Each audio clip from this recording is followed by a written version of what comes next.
Live on YouTube. Hey, welcome back to the studio. We are live again. This is episode 3 of the, what do we call this show? Monday All Weekend, my dudes. Yeah. For those of you on Instagram, we are currently streaming on YouTube as well. So if you are looking for a easier viewing experience, you can come over to YouTube on the Wiseworks Studio channel. But we are going to be looking at a couple different things today. Joe is primarily Henry Cavill. Some news. Yeah, Henry Cavill. Let me give you a rundown of what we got going on tonight.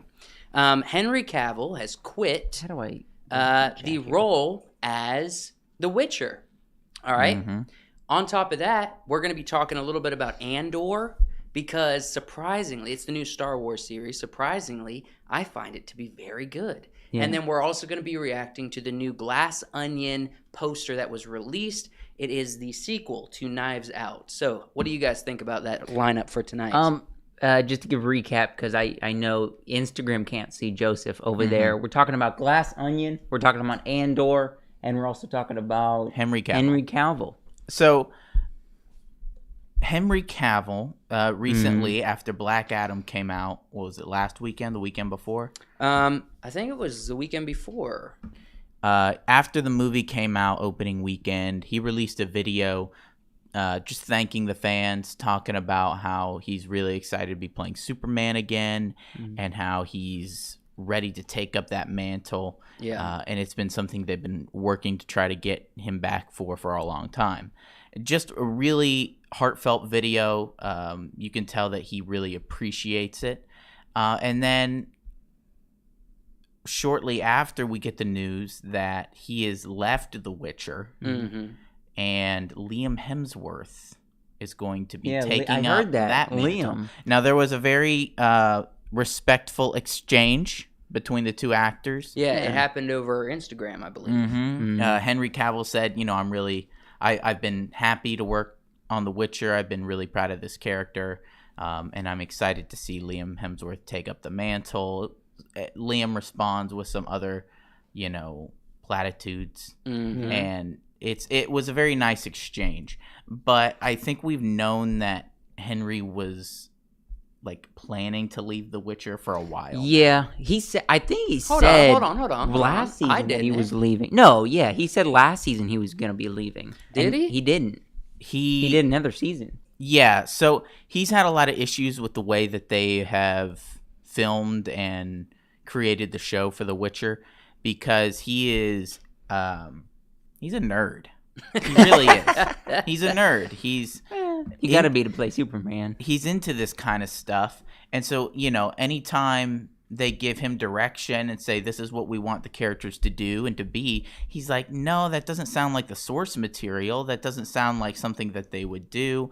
He's the kind of guy that wants it to be accurate and to be fun and to be what everybody knows and loves. Correct. And he hasn't gotten to do that on the show. He's brought a dynamic personality to Geralt of Rivia, which was cool to see. He was the best part of the show. The rest of the show was kind of mid. I don't know. Some of them monsters are pretty cool. The monsters were cool. The show was mid. I'm gonna be honest. As much as I like Game of Thrones, medieval fantasy, have not seen it. The Witcher have not seen it. It was good enough because it was the first show that came out right after the rocky end of Game of Thrones. It was what people were craving and what people needed. But in retrospect, the first season was scattered, didn't know where it was going. The second season had a through line, but its characters felt two-dimensional. I mean, yeah, Netflix has never been strong with the fantasy genre. I thought they did okay with Shadow and Bone, but there's been no news from that. Yeah. And the reception of it was positive but minimal. Yeah. I want to I don't have much more to say about The Witcher other than I think he did a great job. I think Liam will probably do a good job. They're going to have to get that that 5 o'clock shadow going on, because that current facial hair is not going to swing it as the Witcher. And they gotta grow his hair. That strong, or he's gotta get a wig. He gotta get a wig. Gotta get a good wig. You think Henry Cavill grew out a Targaryen, long Targaryen head of hair? No. Probably not. Well, I mean, it's positive that he's leaving the show to do Superman. I really hope that they can breathe some new life into Superman after Man of Steel Part 2. After Man of Steel and after Batman versus Superman, which Zack Snyder took into kind of a dark direction. Yeah. I'd like to see a brighter, sort of hopeful Superman, with a little bit more, I don't know, Henry Cavill, Supermaniness. Maybe so Nicolas Cage as Superman. More Clark Kent. No. Yeah. No, that would be Clark Kent. That would just be Nicolas Cage. Like, I want to see where's more the love story. Yeah, I want to see more love story, Superman? more Superman, more Clark No, Kent. yeah, more Clark Kent. We didn't see much Clark Kent. It was Superman, is what we saw. Yeah, and I would agree, actually, now that you say Clark Kent. But leave it in the comments. Let us know if you guys are interested in watching The Witcher Season 3 and then Season 4 when Liam's going to take over. What are you looking at? I'm wondering how many people actually I was trying watch to get the the show. comments. I could not how many find people comments. of you actually are interested in the show. So let us know in the chat or in the comments below. I'd love to hear it. Also, go ahead and like this video. We're about to talk about Andor. There you go. Andor, the new Star Wars show. Now, I know Seth is here. Yeah. He's a big Star Wars fan. I gotta ask, how have you been liking Andor? Have you been watching it, Seth? Have you boys over here at the desk been watching it? I've not seen all of Andor. No, not seen it. I watched the first 3 episodes with Josh, and then I just didn't get back into it. It didn't hold my attention enough for me to just be like dive right in. Yeah. But getting into the second part of it was, it took a little bit, but I got into it. In the second part, may I take credit for that? Yeah, you can. Absolutely. Joe was trying hard to convince me to watch more of it. It is a bit slower. It is a lot of build up, but it has some pretty good payoffs later on, and some interesting storylines and characters. Yeah. I think Andor for me is kind of becoming a special story because and it has nothing to do with like what Wyatt's talked about in the past. He's tired of this period of time in the Star Wars universe of telling the stories. I just love the fact that we're seeing more to this galaxy that we haven't seen before. I'm excited to hear characters interacting in a way that doesn't rip me out because there's too much cheese or just not believable dialogue. And I'm interested in seeing this kind of boiling or about to boil over effect of the rebellion that seems like to most people it's not going to come to much, but since we know where the story's going, we know that it's going to lead to something big. I just think it's fun. I love the tension. I love the movement of the characters through the story. I think Cassian's doing a great job. I think Luthen is probably stealing the show. Luthen's absolutely stealing the show.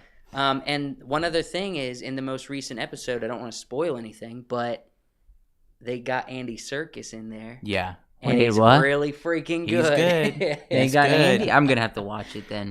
Seth says, I haven't watched Andor, but I have seen the Tales of the Jedi. I was just about to talk about this. This is what I have not had time to sit down and watch much of this, but I want to. Yeah. So Tales of the Jedi look way more interesting to me than Wyatt and I Andor. watched the first episode. Obviously, it's tying back into some of the older Star Wars: The Clone Wars, Star Wars Rebels type stuff, which is good.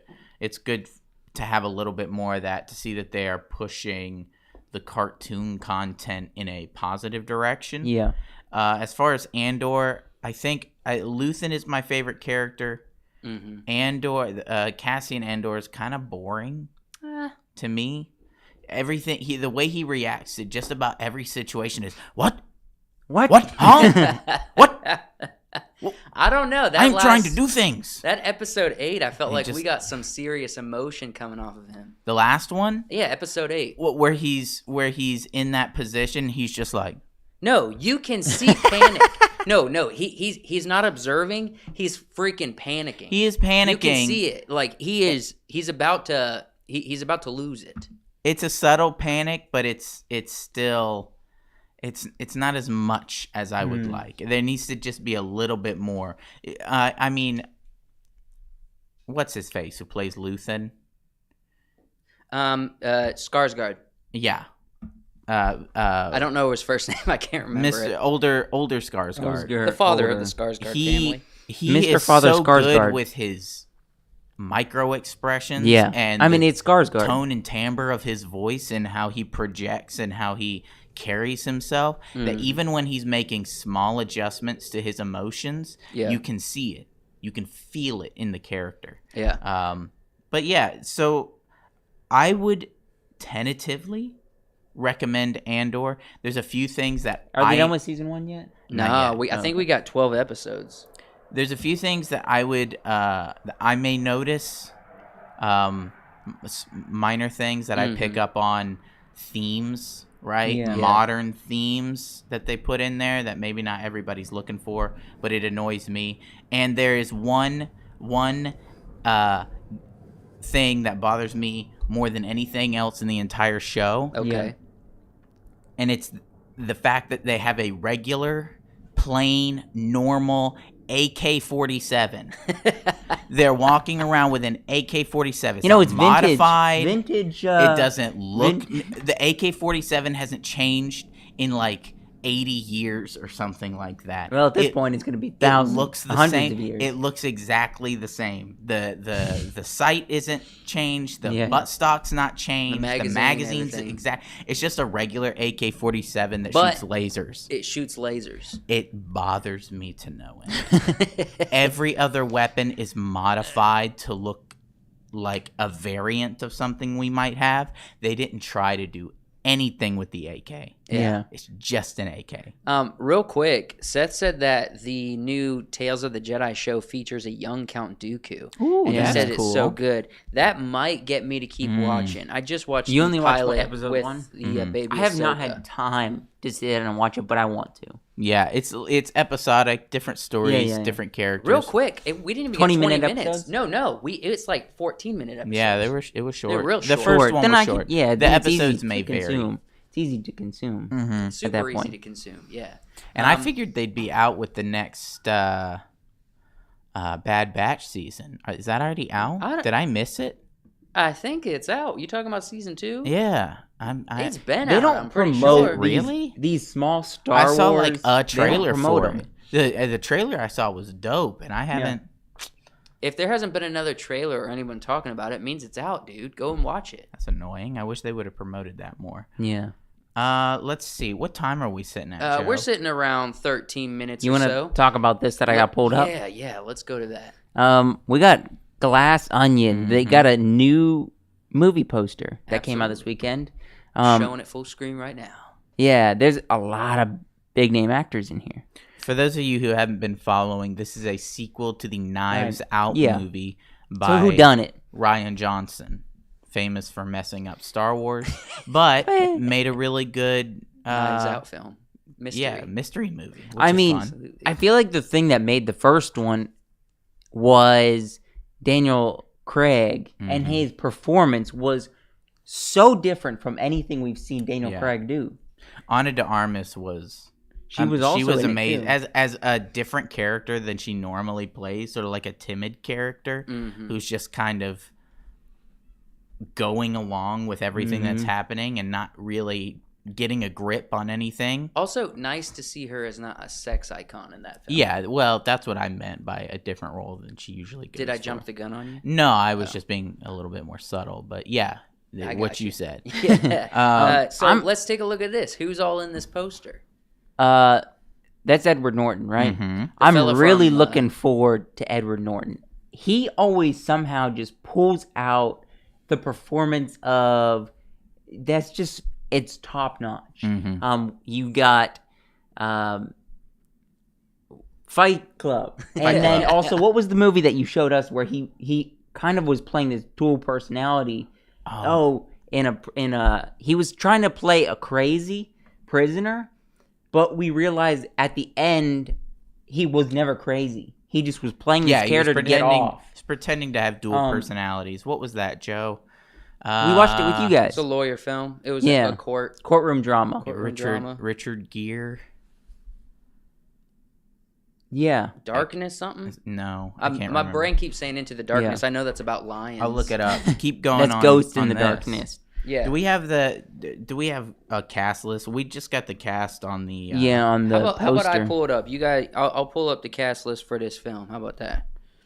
Primal Fear is the movie. Primal Fear, yeah. Primal Fear. It's a good one. It's a classic. Joe, check out Primal Fear. Primal Fear. No, I'm going to look up the IMDb for Glass Onion. Based on what I've seen from the trailer for this movie, it's got me skeptically excited. Yeah. It seems like they didn't give a lot away in the trailer, just that they're at a place. There's sort of like a game. We don't know if it's set up for Daniel Craig's character to kind of solve if he's trapped in a game. But, I mean, that's kind of all the trailer gave us. Mm-hmm. Seth said, but we all know Daniel Craig's best character was from Logan Lucky.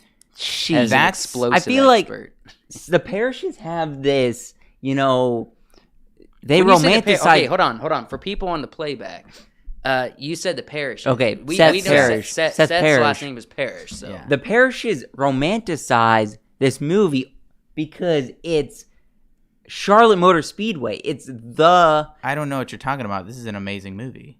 No, it's Charlotte Motor Speedway. It's a great movie. I'm not going to deny that. But they put it a little higher because it's where we grew up, kind of. We grew up around Charlotte. I put this one high because Logan Lucky, that is.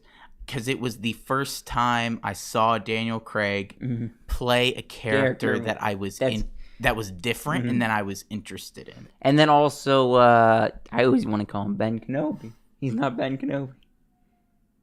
Ben Kenobi. What? Yeah, Adam Driver. Adam Driver with this character that's got no arm. Yeah, and he's just like doesn't want to do this, but Channing Tatum convinces him to get involved in it. That's a good one. Yeah. Okay. So the cast list for Glass Onion is Daniel. Some of the top is Daniel Craig, Edward Norton, Dave Bautista, Kate Hudson, Catherine Han. Okay. And Janelle Monáe. I'm not sure. Manoa? It goes down the list, hits a few people that I don't know exactly. Monet, is that it? That's probably it.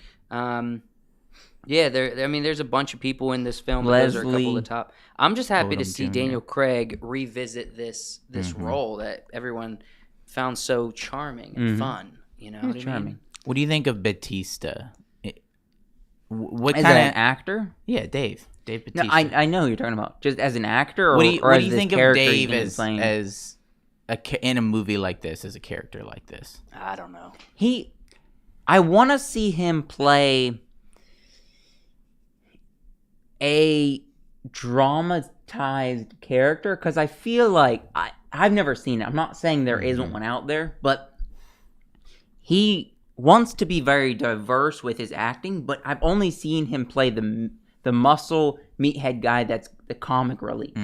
I don't want that. I want to see him be play a very drama and give a lot of emotion. I know he said that in the past. He doesn't want to be typecast as that character. But we saw a little bit in Blade Runner, what was it, 2049 or whatever that movie was called. That. He's in it for the very beginning. I guess he's not that in Dune. No, he's not that. I guess he's not. Raban is a different character. In Blade Runner, at the very beginning, he's very soft-spoken, very dramatic, and it's only for 10 minutes that we get to see, and it's compelling. Yeah, I don't remember. And then he dies. He's gone. Him much in that movie at all. Well, honestly, that character, to me, I imagine that's probably more similar to what the real Dave Bautista's like, as opposed to these wacky or different characters that he's played. Yeah, he's playing. You know, I'd like to see a more of that character. So. Just like normal dude with glasses, jacked scientist kind of situation. Yeah, jacked, super muscular, big scientist guy. Not like a character that's not former something. He's just this, and he happens to be super jacked. Absolutely. Yeah. That's fun. Yeah. Anything else you guys want to hit before we wrap this up tonight? I don't know. Any big news stories? Elon Musk, Twitter. That happened. Man. We could go on forever about Elon Musk and Twitter. I just love that man. Some funny memes coming out of that. Some interesting stuff. A lot of big news on that front. But you guys can go check the Twitter for. I've not been on Twitter since coming out after that. I have an account. I don't go on it much, but I have not been on Twitter since he bought it. So I'm curious, actually. Yeah, I have an account that's there, but it's inactive. Maybe I'll pick it back up. Maybe we'll see. I'm on there sometimes. Just check up on people I like. All right, I forgot that was this weekend. I think that's about it, ladies and gentlemen. Thank you for joining us here on this live tonight. I don't want you to back away too quickly. Before you leave, like the video, leave a comment, let us know your thoughts about what we've discussed here on this live. And if you're on the playback, thank you for watching. Subscribe to the channel. That's all I have to say. Anything you boys want to say? Everybody on Instagram who tuned in, thank you guys very much. If you're still watching there. Yeah, someone commented. I think that's Esther. I can't really see it. You'd have to. She said, aside from Top Gun Maverick, Knives Out was my favorite movie that's come out recently. Heck yeah, that's good. Very cool. So she's probably excited about Glass Onion then. Yeah. Hopefully it'll live up to your expectations, Esther. Yeah.